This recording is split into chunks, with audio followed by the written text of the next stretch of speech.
A week after they started, the LA fires are still yet to be put out. The infernos have so far killed at least 25 people and destroyed more than 12,000 homes, businesses, and public buildings. This was the latest from ABC News on Tuesday night. The Palisades and Eden fires are still burning, hotspots flaring up, crews battling the flames on the ground. And in the air tonight, planes dropping fire retardant, protecting neighborhoods, leaving them coated in what's become that all too familiar color from the retardant. And tonight, a new look right here at the damage in Malibu, the iconic neighborhood along the Pacific Coast Highway.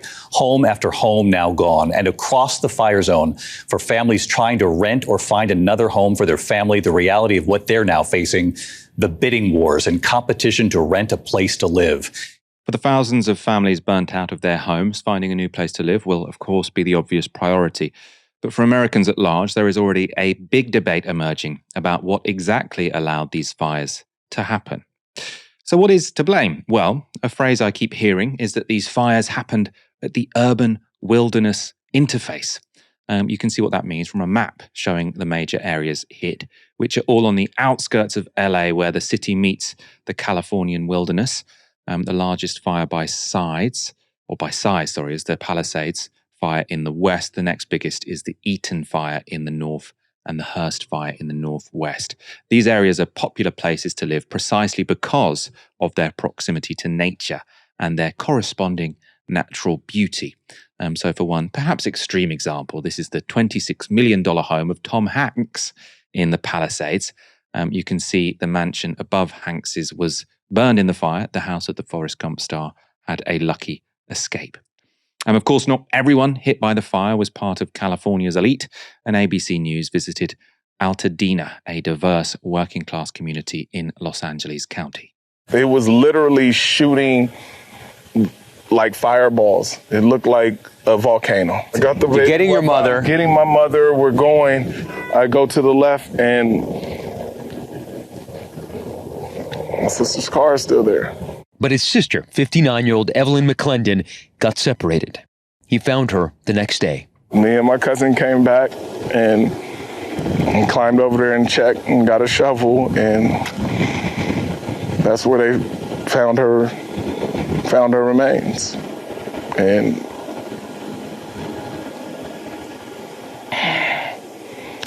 I don't know why she didn't leave. It's just so much. It's just so much. And it feels like with the loss of this community, like the oxygen has been taken away from you. The air is taken right out. The air has been sucked. The life has been sucked out of us as a community. And that man's story was completely heartbreaking. He lost a sister in the fire. Thankfully, the state's early warning system means direct deaths have not been especially common in these fires, whose cost for most families will be in terms of their homes and livelihoods, and also all the memories they have stored in those homes. Climate change, of course, means such events will likely become more frequent in coming years. The explanation for why is somewhat complicated here. That's because the LA fires were so extreme because of a combination of very wet weather last winter and very dry weather this winter, which, along with high winds in January, caused the fires to spread so quickly. So how can floods and wildfires be related, and what does this have to do with climate change? I found this passage from the Financial Times helpful. Even though wildfires and floods seem like meteorological opposites, they appear to be two sides of the same climate coin. Scientists suggest the two extremes could be related through a phenomenon known as hydroclimate whiplash, defined by volatile swings between very wet and very dry conditions, with climate change intensifying this. Heavy rainfall boosts plant growth, nurturing vegetation that turns into tinder during the longer dry season. The cycle of sudden deluge and extended drought becomes a destructive seesaw of irrigation and ignition, bringing flash floods, landslides, and wildfire. Instead of treating flood and fire as separate phenomena, we should be joining the soaked and charred dots to recognize and mitigate the dual risks of this whiplash effect. It is also more evidence, if more were needed, that limiting global temperature rise matters for a livable future. This being America, though, the combination of climate change and people living near nature wasn't a satisfactory explanation for everyone, and Fox News found some more familiar bugbears to blame the damage on. Remember the guy with the blowtorch last week who was lighting fire to Christmas trees and garbage cans? Turns out he was an illegal alien. His name's Juan. Bandits and arsonists are preying upon this devastated community while it's still smoldering. Notice how Gavin doesn't get into the details. Empty reservoirs, reservoirs not being built, budget cuts, lawsuits to save the smelt. All that's true. Gavin destroyed dams and then bragged about it. You know, the Klamath River once supported one of the largest runs of salmon on the western United States. And for decades, dams along the Klamath River blocked salmon from migrating, damaging our ecosystems and hurting native communities who rely on these fish. By removing the dams, we're helping to restore salmon, steelhead, and lamprey populations. DEI didn't cause the fire, but it distracted the state from preparing to fight it. The LA water chief, Janice Quiones, who makes $750,000 a year, says her number one priority wasn't water. You call it powered by equity, and I know that it's been really important for the DWP to put an equity lens on everything. Yes. Yeah, and that's the number one thing that attracted me to this role. It's important to me that everything we do, it's with an equity lens. Illegal immigration, check. Concern for biodiversity and indigenous rights, check. And of course, diversity, equity, and inclusion. It seems, whatever the disaster for Fox News, the causes are always the same. Always the same. Pick your disaster, we'll blame diversity, equity, and inclusion. Someone on Fox News, though, went even further off the deep end than Jesse Walters. This was conservative Hollywood star Mel Gibson, whose home was burned down in the Palisades fire. One begins to ponder whether or not there is a purpose in mind. What could it be? You know, I don't know. Do they want the state empty? I don't know. Well, Mel, there's already talk, and we played a couple of sound bites of reimagining the way rebuilding occurs. And obviously there's a great need for high-density housing in California and across the country. That's a big push by the climate folks. And you're already hearing rumblings of that. In this case, like goodbye single-family homes, hello high-density housing. Yeah. It's pretty scary, and it'll take decades to do that too. It's like even if it if it's a good idea, which I don't know if it is, but reminds me of the old cattle barons clearing people off the land, But I don't know. I can make all kinds of horrible theories up in my head, conspiracy theories and everything else, but it just seemed a little convenient that there was no water, and and that the wind conditions were right, and that there are people ready and willing and able to start fires. And are they commissioned to do so, or are they just acting on their own volition? I don't know. I may have no evidence the fires were a conspiracy by liberal elites to build tower blocks instead of single-family homes. And I may have no evidence that they paid arsonists to start the fire. But who cares? I'm just asking questions on national TV. Of course, not all the claims about poor governance in liberal California are as off the wall as some of those aired on Fox News. In particular, in terms of the time it's taken to put out the fire, attention has been put on cuts to LA's fire department and a lack of water in fire hydrants. LA's fire chief was asked about both on local network news. Since day one, this is my third budget as we're going into 25-26. What I can tell you is we are still understaffed, we're still under-resourced, and we're still underfunded. So with that, whether it's $7 million, $10 million. But was the budget cut, Chief? Yes, it was cut, and it did impact our ability to provide service. My stance on this is when a firefighter comes up to a hydrant, we expect there's going to be water. We don't control the water supply. Our firefighters are there to protect lives and property and to make sure that we're properly trained and equipped. That's my position on this. So if there's no water, I don't know how the water gets to the hydrants. Please defer that to DWP or whomever controls that part. So you've now heard a few hypotheses from DEI to budget cuts as to how we should understand these fires. But which one makes the most sense as a genuine explanation, and which stand up to the evidence? Earlier today, I spoke to David Wallace-Wells. David has an excellent opinion column for the New York Times on climate change and technology, and he's the author of the very influential 2019 book, The Uninhabitable Earth. In the second part of this conversation, I spoke to David about how he sees the future of climate politics in Trump's America, but I began by asking him how we should understand the Los Angeles fires. There are a lot of causes. And before we even talk about the causes, I would just emphasize the scale of the tragedy, which really is unprecedented in so many ways. We've got, 5,000 homes lost, basically an entire neighborhood destroyed in the Pacific Palisades, probably more homes destroyed in Altadena, even though there are also more houses standing. And this, especially in a global capital like Los Angeles, is just beyond what any fire-hardened Californian has experienced, and probably beyond what they feared. It's really, truly a horrific story that I think is going to leave a major scar on the city. It also marks a kind of new era, or helps remind us that we're in a new era when it comes to fire in the U.S., when we're not just talking about the burning of forests in what we used to call wildfire, but are now talking about a new age of urban firestorm in which it's not the trees burning, but the homes. And we have to really rethink how we prevent these fires from getting started and how we fight them once we do. But, in terms of what produced this, there are fire people talk about three basic drivers. There's the ignition question, there are the conditions, and then there are the sort of the way that the community was built or designed and maintained, leaving it either more or less vulnerable to fire. In this case, we don't yet know what the ignition event was. It seems likely, given the reporting that I've read, that it was the result of fireworks being set off on New Year's Eve up in Topanga State Park.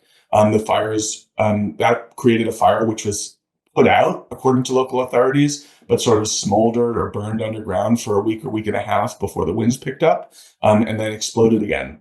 And that's distressing and complicated for a number of reasons, because it reminds us that if we're focused on weather conditions in controlling for local fire risk, sometimes, it's not enough, because the fires can persist even beyond a particular weather window. In terms of the underlying conditions, obviously, California is in a state, in Southern California, of extreme rainfall deficit. They basically haven't had rain since May, which is really unusual. The rainy season has not come in Southern California. And this comes on the back of an extremely wet year last year, which produced a big growth of all the brush, which is what burns in these fires. So, the winds themselves, which are what caused the catastrophic event, are kind of a eternal feature of the California landscape. The underlying drought and moisture conditions are largely the result of climate change. And then you have the third factor, which is, how did we prepare for an event like this? And in the case of Palisades, we didn't do very much at all to protect what was obviously a very vulnerable community through building codes and urban planning. And the result is that this large, quite wealthy neighborhood turned out to be remarkably vulnerable to a climate-fueled disaster event like this. The entire neighborhood basically flattened down to the foundation. And we will have to take action on all three of those fronts. But the overwhelming picture for me is just total disaster of a scale that is almost unimaginable, and which many locals have compared to me to 9/11 and Hurricane Katrina. I think that's the kind of natural disaster that we're talking about here. And you've talked there, I suppose, about the causes of the fire, what caused this to happen, and why it was so damaging. I suppose people watching, in the UK, we don't really have wildfires like this. So the idea that there could be a fire that burns for a week without people being able to put it out is a bit alien to us. Is it sort of surprising that the fire hasn't still been put out, or does that suggest that something's gone wrong, or is that kind of what you'd expect in a situation like this? Basically, when the winds are as strong as they've been over the last 10 days, and there have been sort of peaks and lulls, but generally speaking, we've had quite intense winds for this entire period. It's simply not possible to put out a fire. You can't fly planes, you can't fly helicopters to dump water from above. That happens, I think, once the winds are only at about 30 miles an hour. And we had peaks this week where the winds were at 100 miles an hour. So, we're well beyond conditions where conventional firefighting is possible. When winds are that powerful, 80, 90, 100 miles an hour, you can't have people on the ground fighting either. It's just too dangerous. And especially, it's difficult in a logistical sense, because the winds are pushing fires in so many directions, pushing the frontier fires so fast that if you're focused on, say, protecting one home or two homes that are currently threatened, you're going to miss these 50 or 100 homes that are catching on fire in the meantime. Basically, it's the case that when winds are as intense as these have been, CAL FIRE, which is a world-class wildland firefighting organization, has never been able to put out a fire. The firefighters basically just have to wait for the winds to die down. And there have been pockets in this week when they've been able to do that. And so some of the fires have been contained to some extent. But generally speaking, no, I don't think this is a firefighting failure. I don't think any firefighting force of any scale could have prevented the damage that we've seen. Maybe possibly on the margins, mitigated it, lessened the damage. That is possible. But in general, when you have winds like this and fires starting, it's just, you got to stay out of the way. That's literally the sort of, that's the way that the best firefighters in the world think about these conditions, that they are unfightable. And unfortunately, when you have unfightable conditions and a fire breaks out, there will be a lot of damage. And there has been lots of controversy, I know, about sort of the availability of water, fire engines sort of finding that fire hydrants were, I suppose, had run dry. And before I ask you about that, I want to get you to respond to a clip. This is from TikTok, from the Free Press. This was supposed to be the water to put out the Palisades fire. This is the Santa Ynez Reservoir. It's the water supply basically for the Palisades. When they first started fighting the Palisades fire, they ran out of water extremely quickly. Wednesday, 3 a.m., they were basically out. And there's been a lot of talk on why this happened. So how long has this reservoir been empty for? Since February of last year. There was no communication from the Department of Water and Power to LAFD that there was a water supply issue. The firefighters, when they started fighting the fires, no one informed them that the reservoir was empty. This reservoir holds 117 million gallons of water. The fire department was using a water supply from 3 backup tanks, each one only holding 1 million gallons of water. They say it's closed for maintenance to repair the lid that's on top of it. I don't know a lot about reservoir maintenance, but there's literally no construction materials or vehicles anywhere in sight. Now, that clip's been viewed 9 million times. I saw it shown on Fox News as well. This seems to be a sort of hypothesis which has gone very far and wide, that there was this reservoir that was run dry, and that meant there wasn't enough water to put out the fires. I mean, what's your take on that? Does that guy there from the Free Press have a point? The short answer is not really. The water shortages that firefighters were dealing with up in the hills of Palisades and Malibu were mostly to do with the problems of water pressure, getting water uphill when there's an intense period of demand, which happens whenever there's a wildfire. In this case, or in all cases like this, firefighters actually bring their own tanks precisely for this reason, not because they expect there to be shortages at the end of the line in the reservoir, but because they know that there's going to be pressure problems, and they need to pump water from their own tanks anyway. They also bring up additional pumps, and they take huge amounts of they make a huge effort to make that workable. This is not really a surprise. Would the situation have been better if that reservoir had been full? I can't say for sure. Possibly on the margins it would have been.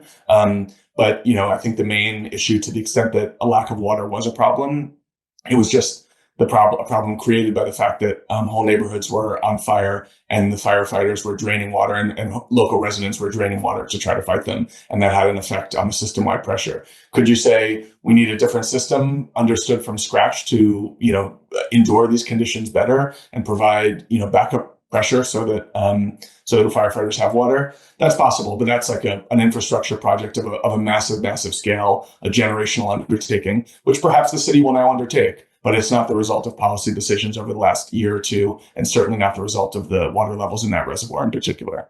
I keep hearing this phrase in the podcasts I listen to, in the articles I read, the urban wilderness interface. And I suppose it's the idea that sort of cities in America have been built out into the wilderness, in part, I suppose, because of urban sprawl, just the nature of cities getting bigger, especially as you don't necessarily have high density neighborhoods in a place like LA. Also because people want to live in nature. Apparently the Palisades are a very beautiful place. I've never been. I'm not sure if you have. The answer here that we just can't sprawl out into nature as much and expect to be safe? I think that's one lesson. And when you look at this recent history, I mentioned earlier that the return of the urban firestorm, that's partly the way to narrate that story. So about 10 years ago, really starting with this fire in Fort McMurray in Canada, we started seeing this new kind of fire that wasn't just, essentially a forest-based fire that sometimes inflicted damage on homes and communities, about fires that began on the edges of what looked to most observers like a kind of suburban or urban environment, and spreading so quickly and so with such intense heat through that community that it turned all of these, man-made structures and the built environment into a source of fuel, which had basically never happened before. So on the one hand, the lesson is we can't build communities deep into the brush, deep into the wildland where homes are surrounded by trees. On the other hand, we're now dealing with situations, I think Palisades is a good example of this, where it's not just about, homes being embedded in the forest. That's not how the Palisades is. These are really small plots. They're single family homes. They're not, high rises, but they're quite close to each other. There isn't a lot of flora between them. It looks like a kind of picture of, American suburban paradise to the extent that you believe that. It doesn't look like you're living in the wilderness. And so I think the lessons there are quite different. We want to police the boundary where a neighborhood like the Palisades goes into the wildland. We want to make sure that we're clearing brush there and building fire breaks. But we also have to think about what it means that a community that looks to the naked eye to be totally outside the world of nature could nevertheless be subject to this kind of quote unquote natural disaster. And that has to do with, building codes. It has to do with the fact that when the neighborhood was laid out, the streets, unfortunately, were laid out exactly in line with the wind patterns, so they turn into wind tunnels. It has to do with building codes. It has to do with what kind of material is on your roof. It has to do with how many people, if any, in the neighborhood have been forced to clear flammable material 5 or 10 feet away from their homes, and many other measures like that. A lot of this stuff is kind of boring to talk about, but in the big picture, the lesson here is like, even when you look at an American landscape that looks like we bulldozed nature and we built the suburbs and parking lots. Nevertheless, those environments can often be really, really high risk for fire. And we need to treat them as though the risk is right at our door all the time. So there's a kind of a conceptual, even spiritual shift that Americans need to make, especially in the American West, which is to say, it's not just the ranchers living up in the mountains who are at risk. It's not just those like hippie communes in Northern California, where their homes are covered by tree cover that need to worry about wildland fire. It's actually people in cities relatively far from trees who need to think about what it would mean for a small fire to break out in a local park or a small patch of forest or brushland, and then spread through the urban environment. And this means our firefighting tools have to be updated too, because so much of the CAL FIRE focus and energy over the last couple of decades has been focused on fighting forest fire. And, this tells us that it is often the case now and will be increasingly the case going forward, that the most devastating fires are not forest fires, however large those are, however much air pollution they push into the atmosphere, but urban fires of the kind that, Americans haven't thought about seriously in more than a century. But when you look at what happened in Lahaina in Maui last summer, when you look at what happened in Santa Rosa in California a few years ago, maybe most dramatically in Paradise, California the year after that, we had an event in Boulder. We've had some terrible urban fires up in Canada too. This is a new era. And I think it requires a whole new holistic approach to fighting fire, beyond just the dramatic actions that we were taking half a decade ago to protect people and their homes and their livelihoods. And you've explained how this is a climate story. Let's talk about climate more generally. Donald Trump is inaugurated or will be inaugurated on Monday. Most observers are looking at this as very bad news when it comes to climate change. You've been following it a lot more than most. What should our audience sort of know and understand when it comes to Donald Trump's second presidency and what it means for the climate? At the global level, I think it's pretty disastrous for the United States to be abandoning the cause of climate mitigation, as it likely will under Donald Trump. I mean, he's going to pull out of the Paris Agreement. He's probably going to, not be interested in future climate conferences or negotiations. And, I think there will be a huge loss there. The U.S. is the world's largest producer of oil and gas, the world's largest exporter of oil and gas. We are, in many ways, a petrostate of the kind that we often criticize elsewhere. And I think very little will be done, especially at the international diplomatic level, with U.S. cooperation over the next 4 years. I think it's notable and interesting that over the previous 8 years, China, which used to be understood as a climate laggard, has in many ways become a leading force for climate action, especially within its own borders, building out its green energy infrastructure at a speed that shames the developed world, actually the rich world. More than half of all installed green tech last year and the year before happened inside of China, and they're providing much of the nuts and bolts to those countries who are building out that infrastructure themselves by manufacturing really cheap solar panels and batteries. Something like 80 to 90% of most important green tech is now being manufactured inside China. They're also doing a lot of bad stuff with coal plants. But, in terms of green energy and clean energy rollout, China has in many ways already surpassed the United States. And it'll be interesting to see the role that they seize for themselves on the diplomatic stage when the U.S. has withdrawn. I think that'll be sort of a fascinating geopolitical story to follow.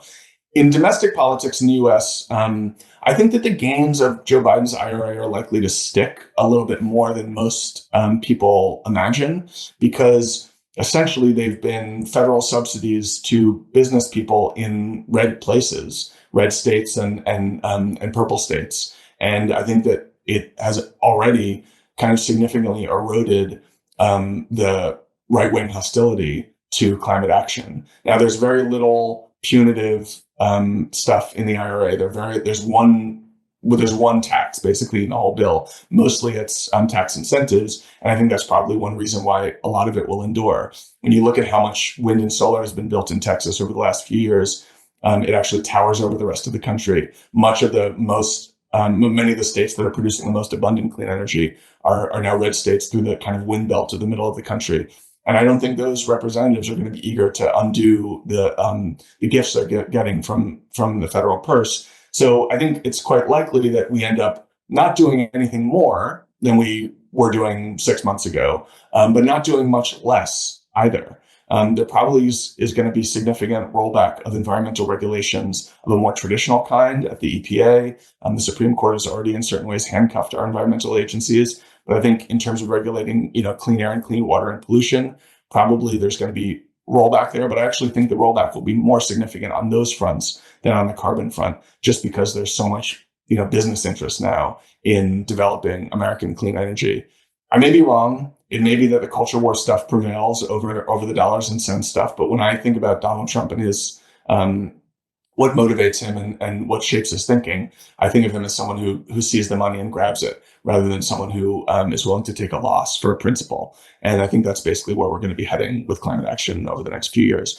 And ultimately, that means a relatively slower transition than we might have had under a Democratic administration, but one in which the American economy continues to decarbonize at roughly global average rates. And that leaves us in the end, far behind our targets, both in the US and globally, but still kind of heading in the right direction, which is the ambiguous place that we've been in as a world for a few years. Finally making progress, finally moving in the right direction, but not nearly fast enough to avert levels of warming that we all considered catastrophic and alarming just a few years ago when we allowed ourselves for the first time to really take them seriously and look squarely in the eye. Yeah, no, I wanted to ask you sort of about how you're looking at the climate problem more generally, because obviously, your essay, The Uninhabitable Earth, which became the book in 2019, originally published in 2017, and that went really viral, became, a very sort of famous essay because of how scary it was in a way. You were taking seriously some of the worst case scenarios.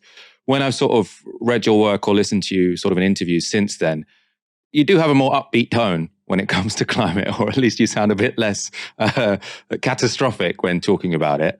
How do you think people should be sort of looking at our climate prospects at the moment? Well, the short answer is that I wouldn't presume to tell anyone how to think about it, which is maybe a funny thing for someone like me to be saying. But so much depends on where you're coming from, what your level of alarm used to be, and depending on how that shakes out, you could have a very different perspective on where we are.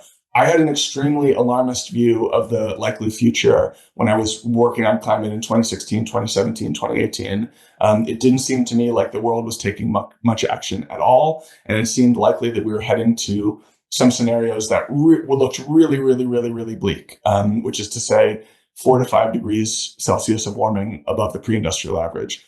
I think the action that we've taken just in those last 5 or 7 years has bent the curve somewhat significantly. And we're now heading for something like 2.5 or 3 degrees of warming this century, Now, there's huge uncertainties around all of that. We could be surprised by, the climate system, which could warm faster. And there actually are some indications that that's happening already. Nevertheless, the fact that our emissions trajectory looks like it's taking us to 3 degrees as opposed to 5 degrees is a pretty significant win. If you were anchored in your expectations at 5 degrees and all of the catastrophes and disasters that would imply. But most people are not anchored in that alarmist way as I was. They are anchored in the present day, where we're at, depending on how you want to count, either the long-term average is like 1.3, last year was 1.6 degrees of warming.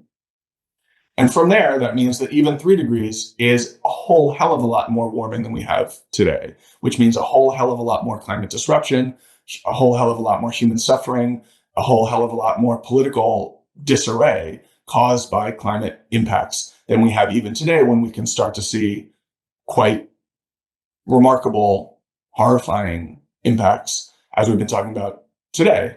An entire neighborhood in one of the world's global cultural capitals totally wiped off the map in one night. That's what happened in Los Angeles. It's also somewhat similar to what happened in Lahaina last summer. We've seen similar fires in Chile, for instance. Last year, so much of Canada burned that you could fit half of the world's countries into the burn scar. I mean, this is just for a fire, and that is the level of disaster that we've seen right now. It's going to get worse. It's going to get quite a lot worse if you take seriously, the pre-industrial benchmark, and we're now at roughly 1.5 degrees, and we're expecting to get to 3 degrees. Temperature rise, that means twice as much warming as we've had today. And many of these impacts are not linear. So when you get twice as much warming, you get much more than twice as much impact. So if you're anchoring your expectations for the future on where we are today, I think there's, every reason to be quite grim about where we're heading. If you're anchoring your expectations on, the baseline business as usual scenario that scientists talked about a decade ago, we've made quite a lot of progress. And which of those two paths you want to emphasize in your own thinking and your own feeling probably says as much or more about you, your own temperament, your own predisposition than it does about the science itself. What the science says is we are already outside the window of human temperatures, the temperatures that have been close to all of human history. We are essentially living on a new alien planet and are beginning to figure out how different that planet is and how much more difficult it will be for humans to continue to live in the ways that we have, given the new conditions that we're encountering. And things are going to get a lot more jagged and uncomfortable from here. And we are showing ourselves already, I think, somewhat hopelessly inadequate to the task of really adapting to and preparing for the changes that we've already seen. So what that says about what's coming, I think, is quite bad. And some of my audience, I know, are going to groan when I ask this because it's an interest of mine, and lots of them seem very unconvinced. But I think we are going to enter an age of geoengineering quite soon. It seems to me that there is sort of a shift in attitudes when it comes to the scientific and political community, where people are willing to take seriously the idea that some solar radiation management, for example, is going to be necessary to avoid the worst consequences of climate change, hopefully while we get to net zero. I couldn't resist but sort of ask you about this as a very world-renowned sort of climate reporter. What's your thinking on the geoengineering question? My own view is that it's worth researching, but I'm not ready to endorse it in any meaningful way. There was a paper just out a couple of weeks ago by some prominent geoengineering advocates suggesting that the lives saved from the effect on heat mortality would vastly outweigh any bad effect from essentially from the sulfur pollution that we'd be creating. But the truth is, I just think that at the moment we have only very simplistic models and frameworks with which to understand the costs and benefits here. And what I would like to do is to do a lot more work understanding those upsides and those downsides. I think that what we are learning, even without geoengineering, is that the Earth's climate system is incredibly complex and fragile in ways that are not always legible to even the most informed human eyes, and that we should be cautious and wary about remodeling and tinkering with it without fully understanding the implications. If some effort is made to meaningfully reduce the temperature rise in, say, sub-Saharan Africa or South Asia, what does that do to the monsoon belt? What does that do to the agricultural yields as a result? If the weather patterns even change by 10 or 15 miles, what happens to the farms that are left out in the dry? These are really complicated questions. The systems are really complicated, and I'd be quite worried myself about the unintended consequences of action, certainly at the global scale. But I think what that means is that we need to know more rather than we have to, dismiss it out of hand and move on with a world in which we are already in many obvious ways geoengineering the planet for the worse. I think one of the best ways of thinking about, from the advocate side, thinking about the positive case for geoengineering is, it's a kind of a we broke it, we bought it model. We've already done quite a lot of damage. We're going to continue to be doing a lot of that damage. We should think about what that means about how we might, take more positive action going forward. Just to follow up on this very briefly, because I suppose your answer there, which is to say we should research it, that sounds in a way, entirely uncontroversial. Why not research it? But my impression, and obviously you cover this in a lot more detail than I do, is that there has been a bit of a shift between the scientific community saying, even researching it could be a bit too dangerous, so we don't want to do that. And now them taking that very seriously. I was reading about the center at Harvard, I think it was, that David Keefe led. They wanted to do a real world experiment up near the Arctic, I think, and it sort of went through years and years of consultations and regulations, and they ended up just giving up. He's now moved to the University of Chicago, and it seems like, I feel like it seems like there is a bit of a shift, and this will be a very interesting story over the next 12 months or so. I don't know if you think I'm reading too much into these sort of small number of stories. I think more generally, there has been a shift from a politics of principle to a politics of pragmatism on climate as we've headed deeper into the jagged earth of a world warmed by even this much. And you can see that in, the embrace by climate advocates of nuclear energy, which 5 or 10 years ago was kind of anathema to them. Many people in the climate world are open to or actively investigating carbon removal technologies, which again, 5 or 10 years ago were understood to be, for many of the same reasons as geoengineering, sort of unacceptable options because of the moral hazard they created. And I think you're starting to see some of that on geoengineering too, as you say. In certain ways, the sort of academic world is moving a little more slowly, I think, than the sort of climate advocacy world. And so as a result, there's still some barriers in place in parts of that scientific community to research of this kind. But I think that those barriers are slowly falling away, and we're going to start seeing much more open discussion of the costs and benefits going forward, and hopefully some more earnest and serious experimentation that might show us, what tools we have at our disposal. And I think the key there, one thing to emphasize is that this isn't an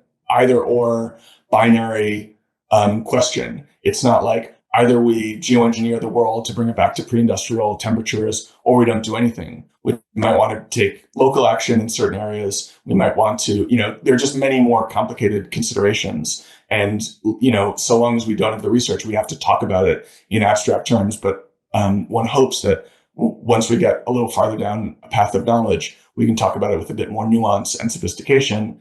Probably we're always going to be, we would always be flying a little bit blind if we undertook a program of solar radiation management or something similar.